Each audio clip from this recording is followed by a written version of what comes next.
ரெண்டு பேரில் யாராவது ஒருத்தர் வருவாங்க. ஏன்னா அமித்ஷா அவர்கள் ஏற்கனவே பலமுறை வந்திருக்கிறார்கள், மோடியும் பலமுறை தமிழகத்தில் வந்திருக்கிறார்கள். இருந்தாலும் யார் வருகிறாங்களோ அவங்களுடைய அவங்க அது நான் சொல்கிறேன், அப்புறம் சொல்கிறேன்.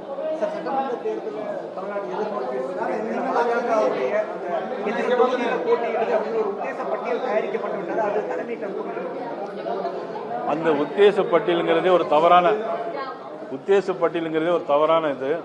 அது வந்த நாளிதழ் தினகரன் நாளிதழ், அது ரொம்ப ரொம்ப நல்ல நாளிதழ் தினகரன்.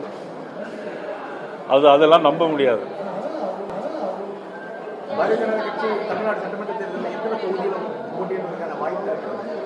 இன்னும் 3 மாதம் இருக்கு தேர்தலுக்கு. 3 மாதத்தில் பல்வேறு மாற்றங்கள் வரும். ஆனால் கூட்டணி என்பது அனைத்து இந்திய அண்ணா திராவிட முன்னேற்ற கழகம், பாரதிய ஜனதா கட்சி. இன்னும் நாள் இருக்கிறது, பிற கட்சிகள் வரலாம், வருவதற்கான சாத்தியக்கூறுகள் இருக்கிறது. இல்லை, இதுவரையிலும் எந்த கட்சியுடன் பேச்சுவார்த்தை இதுவரையிலும் நடத்தவில்லை. இதுவரைக்கும் எந்த பேச்சுவார்த்தையும் நடைபெறவில்லை. இன்னும் நாள் இருக்குல்ல, அதனால இப்போ சூழ்நிலைகள் மாறும்.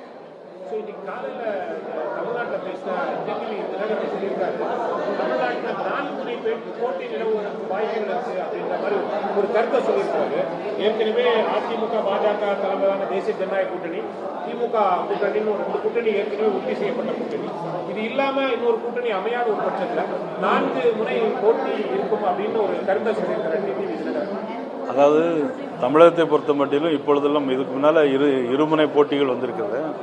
அப்புறம் பல்வேறு சுயேட்சைகள் போட்டிட்டு இருக்கிறாங்க. சுயேட்சைகள் யாரும் வெற்றி பெற்றதாகவோ அல்லது இண்டிபெண்டாக புதிய கட்சி ஆரம்பித்தவர்கள் வெற்றி பெற்றதாகவோ பெரிய வரலாறு ஒன்று இல்லை என்று சொன்னாலும் கூட, நிச்சயமாக 3 முனை போட்டி வந்தாலும் 4 முனை போட்டி வந்தாலும் நிச்சயமாக தமிழகத்தில் தேசிய ஜனநாயக கூட்டணி ஆட்சி சொல்றாரு. நான் இருக்கிற அந்த கூட்டணி தான் ஆட்சி அமைக்கும் தமிழ்நாட்டில் அப்படின்னு சொல்றாரு.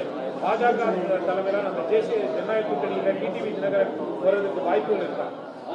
இல்லை, அது பற்றி இப்பொழுது ஒன்று கருத்து சொல்ல முடியாது. ஆனால் நிச்சயமாக நாங்கள் இருக்கக்கூடிய கூட்டணி, தேசிய ஜனநாயக கூட்டணி நிச்சயமாக ஆட்சி